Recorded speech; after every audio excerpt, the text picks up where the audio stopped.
We genuinely are trying to build the next generation of freezer fillers. First, it was Sam's mum's kitchen where we cooked, our first batches of curry and chili. We strapped a chest freezer into the back of Sam's Toyota Yaris. We made some blocks, we put them in fried chicken boxes, and we sold them to mates. We're setting out to put real food in people's freezers. One thing that really humbles AI when you ask it to do something creative, and more often than not, it fails. I recently read an article in The Economist about the rise of beer made by AI. What do you think of that? Hello, and welcome to today's episode. I'm Sumner Macon, a partner at Bain & Company, leading much of our work on AI-driven pricing strategy. In each episode, we speak with leaders who are transforming their industries with AI. And today, I'm thrilled to host Charlie, a former chef and a foodie with over 12 years in the hospitality industry and now co-founder of Stocked. Charlie and the team have been on an amazing journey, appearing on Dragon's Den, receiving an offer from Steven Bartlett, closing a £1.3 million seed round, and reshaping convenience with chef-made frozen meals. They've been featured in The Grocer and are stocked by Ocado. So it is brilliant to have you on and to talk about your business, the future of food, AI and pricing. Charlie, welcome to the podcast. Thank you so much. Thank you for having me. I'd just love to know a bit more about you. Where did you start with all this? I was obviously preparing to do the origin story and realised Sam and I have done this so many times. I've never had to say his parts without him, so hopefully I can get through it and do a good impression of Sam. Because the origin story goes back all the way pretty much to 1999. Sam and I went to primary and secondary school together, and we've always lived, our parents just down the road from each other, which is great, and that's really where the story begins. We were at secondary school, and we sort of took very different paths to end up where we are. And after school, Sam sort of took quite a traditional route, working for consultancy and spending his Sundays batch cooking to save himself time. And, making things like chili con carne and curries on the weekends, freezing them into Ziploc bags and Tupperwares. And, was putting these in the microwave, burning through loads of Ziploc bags and Tupperwares, even having some explode in the microwave. And he got to the point where he thought, there must be a better way to do this sort of batch cooking. He was talking to his mum one day and he found out that his mum used to freeze his baby food into ice cube trays. Why isn't this a thing for adults? It could give you a more flexible approach to batch cooking. It could give you more versatility to how you could serve the food. And we can come on to that in a second. I thought, this really could be a thing for adults. And beyond his Sunday batch cooking, Sam is self-proclaimed not much of a chef. So he turned to what he, in his words, were at the time the best chef he knows. And he came to chat to me. Yeah. So rewinding back, as I said, we've been at school together. I left school when I was 16 and went pretty much straight into the hospitality industry. And that was primarily to earn money to fund my travels, which was, travel and travel journalism is what I wanted to do at the time. But I grew up wanting to be a chef, and that kind of experience going into hospitality at 16, 17 really made me fall in love with food. It led to my mum and I opening a cake shop and cafe down in Tunbridge Wells, where Sam and I are from, which was amazing. It was my first sort of hands-on business school. It was the first place I got to put my own food on a menu. Yeah. And it was great. We had that for years. We sold the business just before COVID, actually. But good timing. Great timing. Yeah, it was a bit of a relief actually not having to go through all that. And it's still it's under new ownership, but still going strong down at Tunbridge Wells. But a couple of years into that journey, I moved to London, started a street food company in the sort of peak of street food back in sort of 2015 or so, and did that full time for 5 years. So again, a really hands-on way to learn every aspect of running, albeit a very small business, but a business nonetheless, and really starting to understand about food, self-train as a chef, and do all sorts of street food market, private events, pop-ups, all sorts of things. And we had great success, and sort of 4 or 5 years into that, I was starting to think about how that was going to transition and what that business would turn into. I actually took a brief hiatus cooking for Katy Perry and the Spice Girls, traveling around Europe. Obviously, that's amazing. On their tours. And then came back to London, started a series of pop-up restaurants. And that is where Sam, having been, had this sort of epiphany moment, came to talk to me for the first time about this wacky idea for blocks of food. So it's a sort of long two people's origin story there, taking very different paths, but coming together to start Stocked. Wow. My mum used to run a cake shop as well. And really? When I was a baby, I kept in a box underneath one of the tables. Amazing. So, where was that? In the Midlands, small town called Ashby. Amazing. Well, a shared origin story there. I think hospitality is such a tough industry. It is tough, but it's my favorite industry. I mean, I love it. I always wanted to and still do, want to have a restaurant. And I think it's particularly tough. It's never been tougher. It's particularly tough at the moment. I think just commercially, financially, to make it work. But it's such an amazing thing to go through, whether you're working as a waiter or behind a bar or as a chef, whatever it is. I think, especially as a young person, which I'm not anymore, I think it teaches you so much about people. It teaches you so many skills that are so tangible, whatever you end up doing. It was some of the best years of my life working in restaurants and things. Wow. I think from an artistic perspective, it's like the only art where you get to use all 5 senses. Yeah, I must have banged on about that so many times. Oh dear, sorry. Yeah, no, I love it. It's usually me banging on at someone about it, how it's the purest form of art, food. But it is, yeah, it's so visceral. As you said, it's all of the senses. And I think it's something that is just for so many, not everyone, but for so many people, such a joyous thing is sitting down and sharing food with people. And it gives, as an industry, food as a general industry, there are so many opportunities to get involved in it. And, it can be all the way from hospitality to making frozen blocks of chili, which is what we do now. But it's amazing all along the way. What sort of challenges have you had along that way that you talked about? It might sound easy, well, I just take some food and I freeze it and I then sell the frozen food. But I know that isn't quite how things really work. Yeah, for sure. The first challenge we had was that about 3 months after having the first conversation about it, we got plunged into a global pandemic and couldn't be in the same room together for, 1 or 2 years.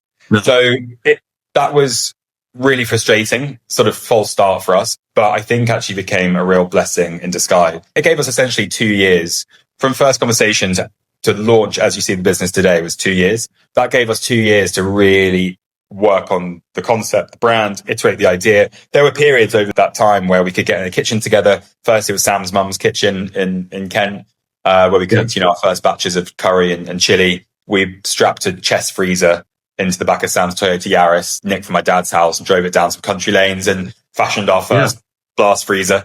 We got into a domestic kitchen. We made some blocks. We put them in cardboard boxes that we bought online, fried chicken boxes, and we sold them to mates. And that was a really exciting time because it was just that kind of like raw idea, trying to figure out if this kind of unique product would actually work. I think there were huge challenges there. Firstly, it being COVID, which turned into a blessing, gave us lots of time to work on it. But also, we didn't have a premises. We had no money, which is a big thing, especially when you set out to cook food.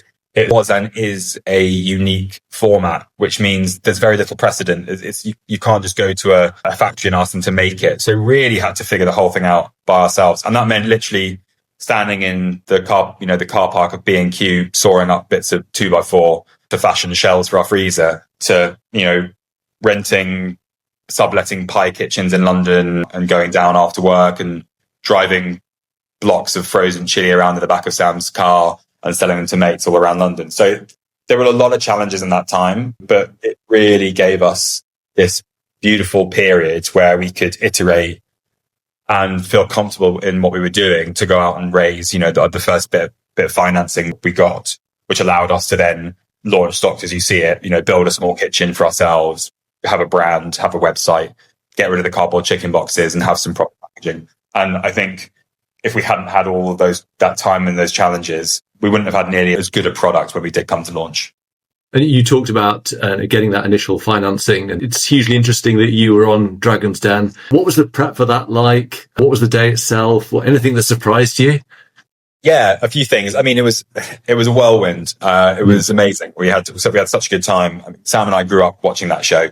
I used to watch it with my dad all the time. You'd be ready for those questions then. You think you would. You think a lifetime of watching it, you'd be ready for it, but sadly not. So it was awesome. We got an email and we thought it was like a scam. So put it in junk, got another email saying, we think you should, with the producers, you should apply for this. Wow. So we called them up and they said, no, this is actually legit. We had, I think, 2 weeks and they said, film a pitch, do a pitch, send it to us as the producers. We'll let you know if you're invited onto the show. And, 10 days later, they're like, right, you're coming to Manchester in 3 days to film. So it was just like a whirlwind. Yeah. Everything was pop pause. It came at a great time for us as a business. We were established, we were selling, tiny team, just 3 of us. But so it came at a great time, but we really had to put everything on hold, go out to Manchester. And it was awesome. I mean, it was such a cool experience. And you go behind the scenes and you see the sort of ins and outs of production. But I think the most surprising thing was how like legitimate the pitch process is. I mean, we were in that room for at least an hour and 45 minutes. I mean, they probably showed 8 minutes on TV. And for that hour and 45 minutes, it was a straight up pitch interrogation. There was no cut, retake, say that again, set the stage. It was just straight in. Yes, it's for TV. Yes, it's very dramatic. But also, on the other hand, it's quite an authentic conversation. And it's a tough one. That's really good to hear. Yeah. I assume that everything on TV is kind of fake, and that sounds like it was not kind of fake at all. That was the real deal. Yeah, the fear that's inside you when you walk in and stand on that mark in front of them all, sort of is so extreme that you don't notice the cameras. You don't feel like you're on a TV show at that point in time. The thing that makes it less like a real life pitch is that in a real life pitch, when you're pitching for your seed round, your Series A to angels and VCs. You've got your notes, you've got your business plan, they've seen your business plan, you're prepared, you can refer to things, you can say, sorry, I don't know, I'll follow up with that later. So being there sort of stripped back with nothing to refer to is quite terrifying. I don't think I remember much of the pitch itself. I think most of what I remember is from watching it back on TV. Wow. That's just an amazing experience. All the way from that, you're now a very successful business, able to sell directly to customers, but now also in retailers. I understand you can buy it in Ocado. Yeah. That seems like a bit of a transition. Yeah, it actually ties really nicely into Dragon's Den. We set out purely to build a direct-to-consumer business. We think that with a product like this, its only chance of early survival is direct-to-consumer because you control every part of the narrative. It requires a huge amount of education to drive trial. And you try and walk into Tesco with a frozen block of chili. I mean, you're just going to never get through the front door.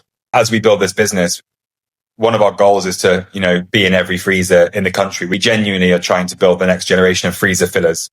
And to do that, I think direct to consumer is extremely important, but retail is another key part of that. Is having that presence and on that journey to become a sort of household name. At that time around filming Dragon's Den, we were trying to get through to buyers, Ocado, all of the big boys, and getting through to a buyer is almost impossible. So one thing that was fantastic about Dragon's Den, obviously it spiked our direct consumer subscription business, but we also, through getting an offer from Steven and being successful on the show, even though we did get torn apart by everyone else, we got calls from Ocado and they were really interested in what we were doing. It really boosted your sort of profile as a business. There's a bit of it sort of validates you. It's validation, exactly. We started a conversation with Ocado and, 6 months later, we had some things to do, sort of upgrade our production facility and compliance and things like that. But, 6 months later, after airing, we were lucky enough to launch, a few of our products online. And it's been great. They're a great partner. It's a really lovely step between pure online D2C and retail. We don't have to deal with a lot of the physical barriers of bricks and mortar retail, of like being in the dark, cold, frozen aisle that is traditionally very bleak and full of traditionally not great premium products. Yeah. But it is a retailer. It is a journey that's different from our own. And we can use some of the great things about e-commerce, like education, photography, videos, that kind of thing, to our advantage to sort of sell the product in a better way than we can right now, bricks and mortar. There's so much more opportunity on Ocado. We want to continue to build the range. They're great. They've been great, really great to work with.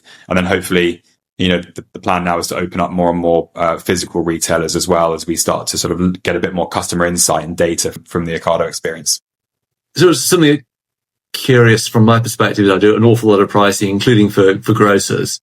But how you thought about the pricing of it? You mentioned those sort of more traditional brands in the freezer aisle, which you didn't feel was so inspirational. Now, how did you think about your value proposition? How did you think about pricing? Because it's not an obvious answer. It's not like I can just take a competitor and copy them. Not that you should do that anyway. It's a really interesting question because it's so nuanced. How we approach pricing has changed as we've matured as a business. When you set out, I'm very fortunate that I'm good at cooking food and some other things. My business partner is fantastic at numbers and forecasting, loves spreadsheets, is really phenomenal at staying on top of that. And as we grow, we have really sophisticated modeling that we feed all this into. When we started, still a numbers guy at heart. So there was an element of there's a certain margin that we need to make. The cost of goods, are so all over the place when you start. You're buying raw materials from the most ludicrous places. You're paying either no rent because you're cooking in your mum's kitchen, or you're paying proportionally extreme rent because you're not utilizing the kitchen space that you're using. So at the beginning, it's really finger in the air. And we did benchmark. We looked at other premium players in the frozen industry, of which there are some really fantastic ones. We benchmark and, okay, this is where we need to be. We want to make an affordable product that can be in everyone's freezer by lowering cost, and that we end up using cheap ingredients and being no better quality than the budget stuff. On the other hand, we don't want to be so premium that we're trying to take on that sort of really premium fresh meal prep. So there's a balance of being in the middle. So yeah, it starts out as benchmarking. Then as you grow and you A, have data, and B, you have a little bit more of a sort of professional supply chain, and we start to raise money from other parties, that growth of margin becomes super, super important. The world has changed a lot over the 4 years that we've been operating for various reasons. So raw materials, energy, labor cost has all gone through the roof as we've sort of grown. We've somewhat managed to be able to keep our pricing relatively stable. There's been a couple of small increases, but relatively stable because we were so small when we started. That sort of rapid growth gives us better purchasing power. And, where costs start to rise, we can try and stay on top of them by growing in our own right.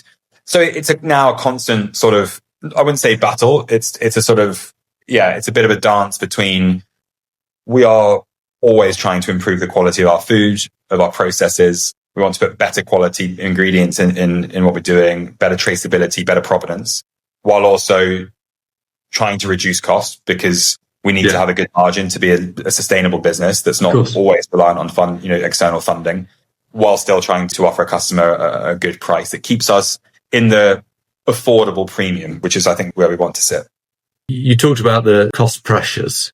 Food inflation in particular has been remarkably high over the last few years. How have you made those calls on price rises? How have you communicated that to customers? Because trust is so important and it's so easy to break. You're absolutely right. And food inflation is insane. I think we definitely have felt it. And we felt it really seriously at certain points. What it does do is forces you to buy better and buy smarter. Sam and I don't have a background in food. We don't have a background in food manufacture. I've got a background in restaurant. It was cafes, then it was street food, then it was restaurants. So naturally, when you build your first production kitchen, you take what you take the suppliers that you've worked with and the sort of supply chain that and you apply it. And then you realize that it starts to break or it's not fit for purpose. And we suddenly need, to be buying onions by the ton and not by the bag. And that really opens up new suppliers, new parts of the supply chain that we didn't know about. And that's where we can really try and stay on top of food inflation to a point. But it has hit us. I think we've raised our prices definitely once, maybe twice, marginally. And generally it coincides with, every year now, every sort of January, February, I'm sure all of our inboxes are littered with all of our subscription providers, whether it's food or services, with incremental increases. We haven't done nearly as many as many people, but it's all about communication. We have amazing customers, and I think the customers that we want and love are the customers that really understand how to use stock to change their eating habits and change the way they eat. Everyone's price sensitive. What we love about our product is you can gain the value out of it that you want to. It's a portionable, versatile product, so you can use as much or as little as you want, portion size. You can use it in versatile ways that can make it even more affordable than scratch cooking. So where we are conscious that we have a relatively premium product, our job is to make it, through education, make it affordable to use. And I think that's all we can really do and communicate with customers, grace periods and whatever it may be. We work really, really hard now to bring pricing down for people rather than watch it go up. I think part of your question was around Ocado and things as well. That poses another challenge, which is pricing structure of running a D2C business and a retail business quite different. The bricks and mortar supermarkets will want us to put something that's more affordable on the shelf than it currently is through our website. How do we do that without undermining our own service online? That's an ongoing learning curve. It's just how we normalize that across channels and how we make sure that the product offering per channel is affordable, it makes sense, and it doesn't sort of cannibalize or undermine part of our business elsewhere. So it's an interesting challenge, something we're relatively, new to. So far, I think we've done an okay job on. And thinking about those sort of changes that are happening, AI is a big topic for me. I think it's a big topic for most businesses. How has AI changed how you've operated sort of day to day? Yeah, it's a great question. As a business, at the core of it, we make delicious food. We're not tech business, but no. AI has sort of quietly become like a sort of second pair of hands in the background. We use a really simple toolkit, things like ChatGPT, Notion, Gemini, Fixer, and it's been a massive difference to how we work day to day. I think it's more about how it sort of embeds into like our workflows. I personally use it for everything from, drafting production recipes, SOPs and processes for the kitchen, manufacturing, marketing briefs. I mean, we use it to analyze documents. There's a huge part of the business in compliance. So just sort of cycling through really dense documentation, it's been amazing for. And then, it all comes around. We use Notion as a sort of central brain of the business, and being able to have all these things implement and talk to each other. It makes us more structured, tidier, and sort of allows us to brainstorm. I think the biggest thing it offers a small team is things that just huge, dense admin tasks that can sit on your desk for weeks and days. It can blast through. We can move faster. People can work more independently. And you sort of, you can punch above your weight a little bit, sort of based on your team size, particularly when in our company, certainly in the sort of office side of our company, every department really only has one person. So it really gives you a sort of pseudo team underneath you. I think in the future, we're super excited about how it can help in the future. Talk about pricing, anything that's data led, which a huge amount of our business now is data led. It's going to be vital for, analyzing the market, making sure that we're benchmarking against the right people and in the right ways. Customer insight. There's huge amounts of data out there on customer insight for frozen food worldwide. And just being able to crunch all of that and give us tangible, concise, digestible insight, I think is probably where it's going to take us. It's not quite there yet, but it's a really interesting way that we're seeing it develop that I'm sure many sort of consumer businesses are going to find very useful. I think that's a really interesting point about the image generation, because you're a trust-based business. If you don't trust food, what do you trust? And so you need to make sure whatever you generate or create is absolutely high quality without any sort of AI artifacts or slop or other things. Again, it's such an interesting debate because, as you said, and actually at the core of it, we're setting out to put real food in people's freezers. That's there as a sort of replacement for all the processed rubbish that has been in freezers over my lifetime. And when you start to artificially produce anything in a business, you have to be really, really sensible about it. I think you can do it in a way that is, whatever it is, ethically fine. We've worked with agencies that have been quite keen to use AI generated imagery. Some we felt fine about and some not. We're about real food, serving to real people. And I think it's something that we'll watch really, really carefully. And I think it's something that we want to welcome with open arms when we feel like it's at the right level and that it supports and supports our fundamental values as a business rather than potentially goes against them. I'd love to think more about some of the hot topics in AI and food. I mean, I recently read an article in The Economist about the rise of beer made by AI. What do you think of that?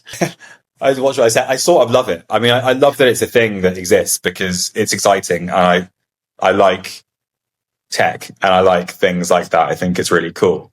At the end of the day, it's a real product. And if it can generate something that's amazing and then real people bring that into fruition, again, I think it's futile standing in the way of progress. However, it doesn't stop some people, but I love beer, and I know and love lots of people that produce beer in the beer industry, and I don't personally believe that you'll ever be able to produce something as good. And I think, again, on the other side of the argument, you're crafting something, and particularly food for me. I know people use AI generated recipes and all those sorts of things, and that can be a great helping hand.